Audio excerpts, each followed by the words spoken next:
Ever since I started this YouTube channel, I've noticed that a lot of individuals, especially on the left, they really dislike rich folk. And it's an interesting concept because rich means different things for different people. For a beggar on the streets, a rich person can just be someone that can afford a 2-room apartment and a vacation. For the person that has a 2-room apartment and can take a vacation, for him, rich would be someone that owns their own business.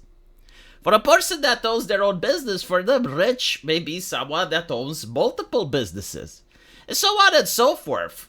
But usually it seems that society in general, when saying things like tax the rich or that the rich are evil, they're referring to the bankers, they're referring to the people that are owning mega corporations, they're referring usually to people in the private sector. And this is what I find very interesting because for some reason, politicians never come under scrutiny. In fact, it's the other way around. It's almost like the politicians are the nice rich people, or maybe they're not even rich. To me, it's hilarious because I've been following American politics for a decade now, and there's this guy called Bernie Sanders. He actually doesn't like the rich, and he used to say millionaires and billionaires. It's like it's the millionaires and billionaires that make people's life difficult, but then he became a millionaire himself, and so he had to change his speaking tone only to add billionaires. So that's very interesting, right? It seems that when a person does become the rich, he's still not rich enough. Like there's always someone richer that is the problem. But the reason that I'm even bringing it up is that now since Dodge is looking into taxpayer spending, they're also looking at the lifestyle of a lot of the liberals from DC. And it's not good. It's not good. Now, the reason this is not good is because while I agree that certain rich people, like CEOs of mega billion-dollar corporations that skim on taxes or influence politicians are bad, at least they don't steal your money. I mean, most people that work with these companies, unless they're Pfizer, usually pay for a product. And so, like, they actually do have the de facto consensus of the public in most cases. Like, obviously, there are exceptions, like BlackRock. But if you look at a company, for instance, McDonald's may be criticized by people because they're promoting an unhealthy lifestyle, that their product is making the population fat, they're not paying workers enough, or that they're replacing the workers with automation. Like, there's a lot of criticisms, but at the end of the day, the reason McDonald's exists is because people consent to go to McDonald's and purchase their products. And so if everyone decided not to go to McDonald's and not to buy the products, well, McDonald's would fail as a business.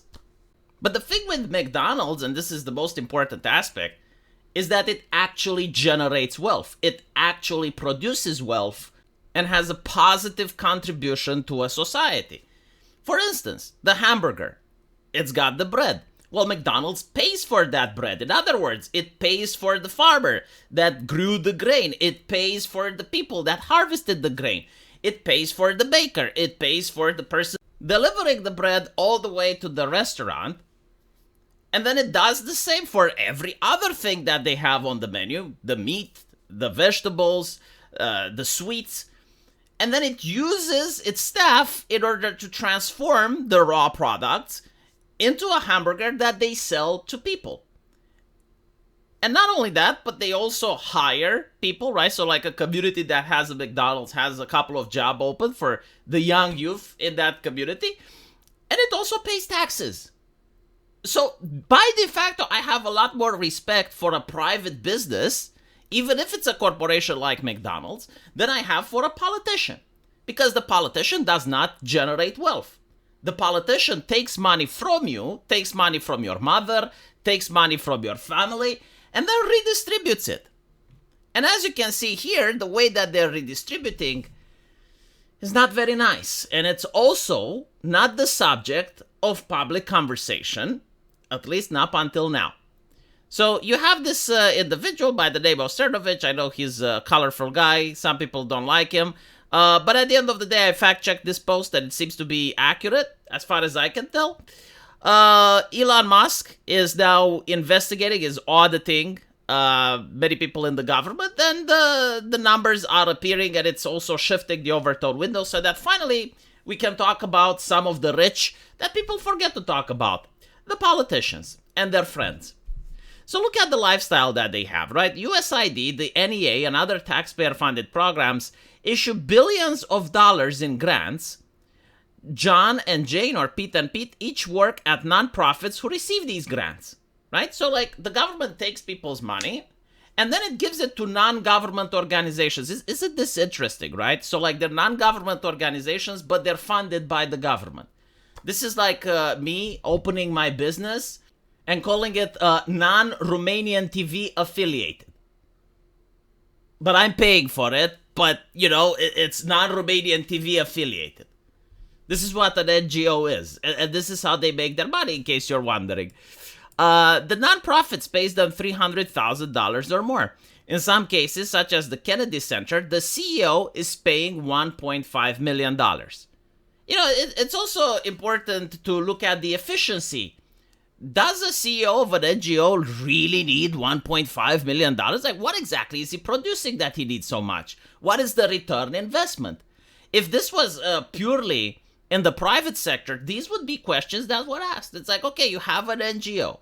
All right, what are you producing? Like, why do you think you deserve $1.5 million? And take into account that these are liberals, right? Like, these are leftists that always said, well, CEOs are paid too much. But when it's them, the government, paying the NGOs, this is how much their CEO get, $1.5 million. It's insane. A married couple takes in $750,000 together, and often much more off of the taxpayer back. Year after year, the perks don't stop with salaries.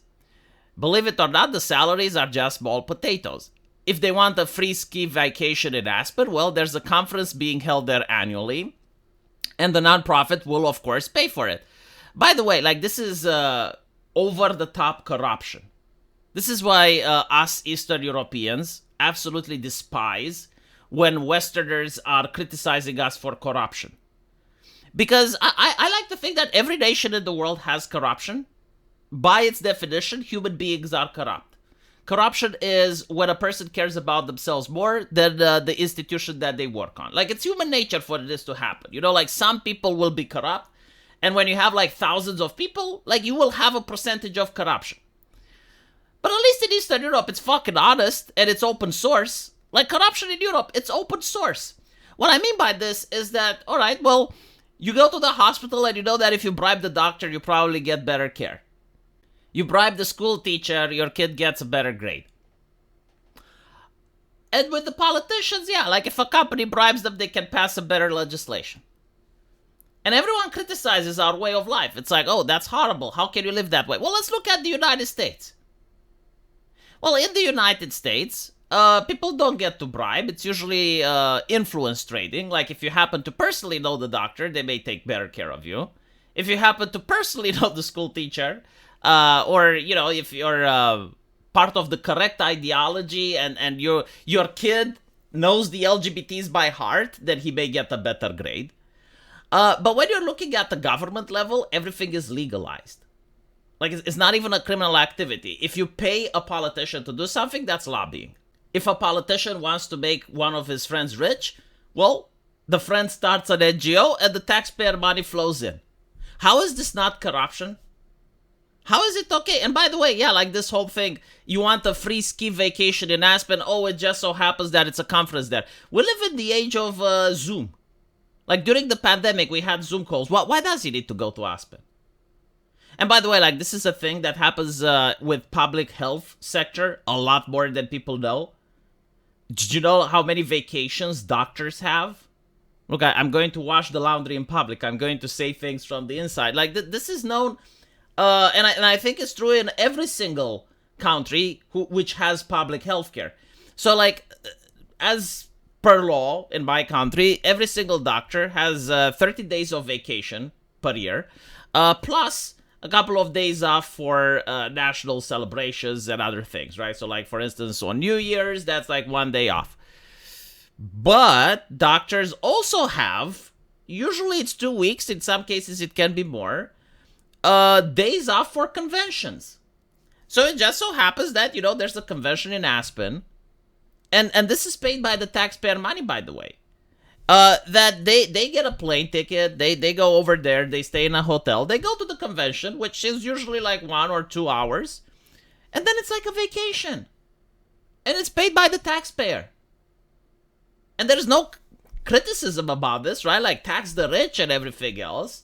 But when it's about, like, what we do with the taxes after we tax the rich, well, we give it to the friends of politicians, we give it to NGOs, and we give it to people to go on vacations when they have Zoom calls.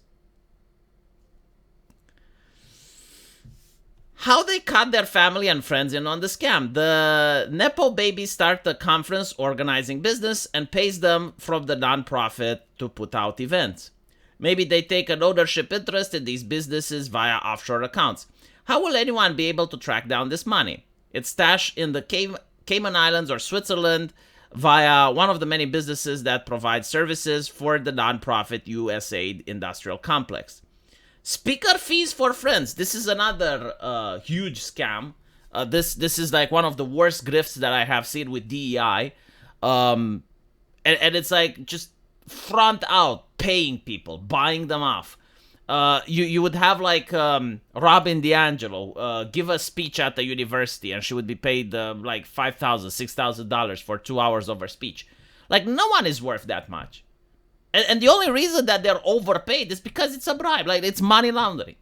But it's money laundering done in a legal way. It's above board. It's like, well, her time is valuable. She gave a speech about white supremacy and white fragility, and she said some shit that a 5-year-old could come up with, but, well, hold a gala and everyone pays $100,000 to give a talk. Pay millions to the vendors run by the Nepo babies and other people inside of the corruption.